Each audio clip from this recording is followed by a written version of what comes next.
መጥፎ ዘመኖችም ነበሩ። እኛ በኢትዮጵያ መጠሪያ ስማችን ቤተ እስራኤል አይደለም፣ እኛንን ቤተ እስራኤል የምንለው።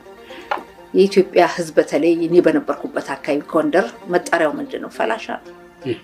ፈላሻ ትርጉሙ ምንድን ነው?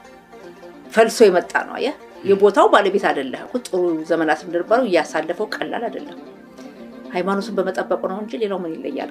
ቀለም ነው፣ ከለርህ መልክህም አንድ ነው። ግን ያ የተለየ የሃይማኖቱ ምክንያት የነበረው የማግለል ሁኔታ ከፍተኛ ነው።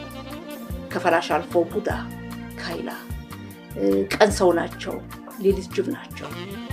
በውጭ መጽሐፍቶችን ብታይ ብዙም ጊዜ ስለኛ የተጻፈው እንዲያው ስለ ቤተ እስራኤል እኛ አይደለንም። አብዛኛው የጻፈው የውጭው ዓለም ህዝብ ነው፣ መጥቶ ያየ ነው። ያና አሁን አንተ እንዳሰብከው አይደለም። ሁሉም ነገር እንዲያው ተመችቶ ሁሉም ነገር እንዲያው በዛ ተቀብሎን ይኖር አይደለም። አልነበረም ያ